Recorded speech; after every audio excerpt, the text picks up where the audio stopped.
Go. Hi guys! Magluluto tayo ng banana cake. Homemade banana cake. Napakadali lang po ng recipe natin. Kung ano lang yung available sa kitchen.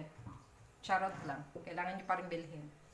So, kailangan natin muna ng saging. Gagamit ako ng 4 na saging. Hinog na saging. Yan. Tuturo ko na rin sa inyo paano balatan. Yan, babalatan nyo lang yung saging. Kailangan malinis yung kamay. So, pinaka main ingredients natin is saging. So, gumamit ako ng 4 na saging. Next, sa liquid muna tayo. Gagamit ako ng butter, 1/2 cup of oil, 2 eggs, 1 teaspoon of baking soda, 3 cups of brown sugar. Pwede din white sugar kung meron kayong available na brown sugar. Or all-purpose flour. Mga ano to, 1.5 cup. Tsaka gagamit din ako ng vanilla extract para pampadagdag bango lang. So, may lyanera din ako.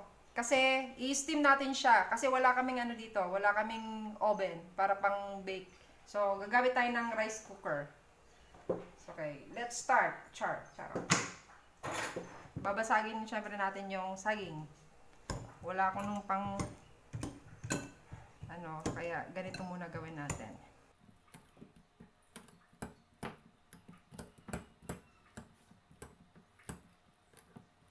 Diba? Habang naka-quarantine, maghahanap muna lang ng pagkakaabalahan. At the same time, may pang meryenda na rin. Charot.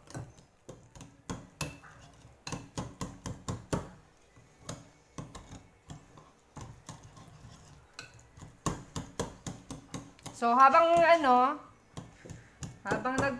gumagawa kayo nito, magpainit na rin kayo ng tubig sa rice cooker para anytime na matapos nyo na yung procedure na to,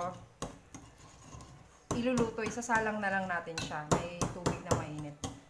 May naka-steam na mainit na tubig. So, pwede na siguro to. Kami lang naman kakain eh. Pwede na siguro to.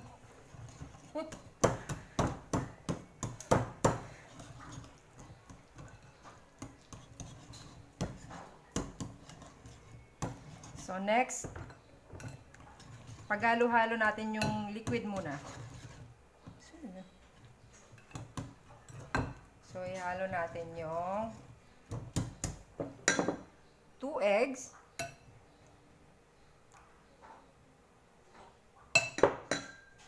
Haluin ko muna saglit.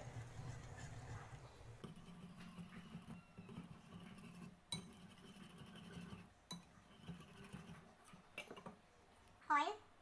1/2 cup of oil.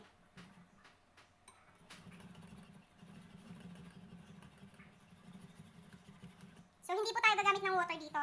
Yung pinaka-liquid natin is yung oil, yung egg, tsaka yung butter. Kung wala kayong butter, pwede na rin kahit wala. Lagyan natin ng butter para mas masarap. Wala kasi kaming gatas. Nalagyan sana namin ng konting gatas, kaso walang gatas. So, magtitira ako mamaya para sa panglagay ko sa lyanera.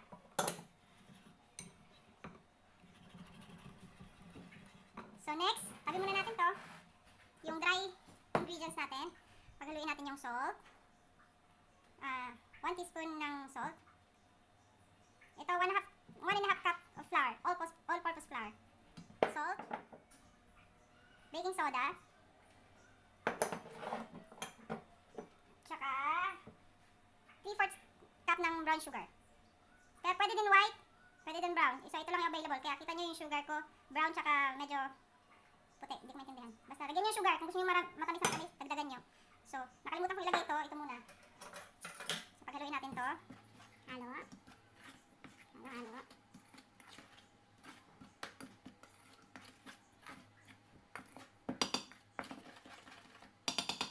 Ayan, halo na. Next, itong vanilla extract. Ihahalo ko ngayon dito sa liquid, liquid ka charutan. So, ihalo natin ganyan. Yan, pampadagdag bango. Diba?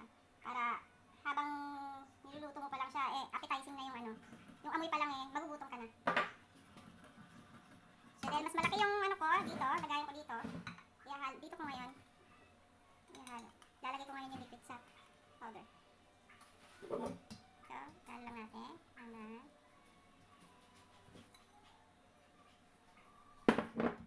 So, ayan. Halo natin lahat ng ingredients. Ano. So, tandaan nyo guys, huwag tayong gumamit ng tubig.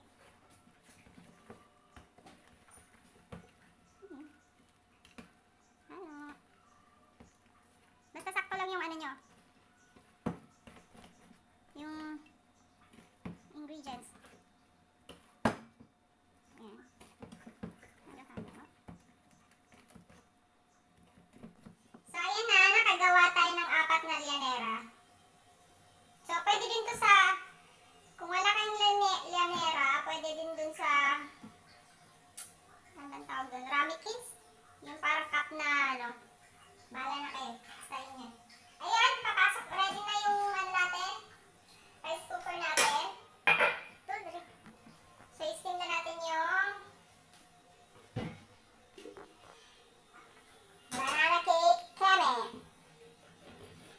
Ayan, lagyan natin siya dyan. Kamala natin. So, bale, lulutuin natin ito mga around 30 to 40 minutes. Depende po.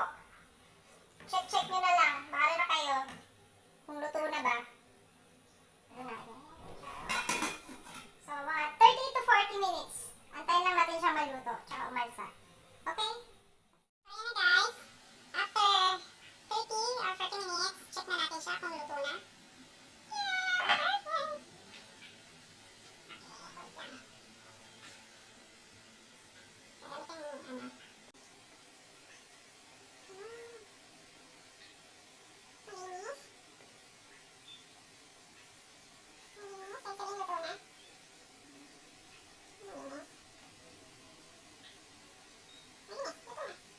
Ayan na nga, nakagawa na tayo ng bali 4 na banana cake. Dun sa ginawa nating procedure kanina. Hindi na rin masama. Marami na rin. So, medyo palamigin lang muna natin siya bago natin siya tanggalin sa lianera. Mainit pa kasi. Luto na ang ating homemade charot-charot banana cake. So, ayan na. Pinalamig ko lang muna siya saglit bago ko nilagay dito sa pinggan. Huwain natin. Tikman natin kung masarap ang ating luto. Perfect. Natin gitna.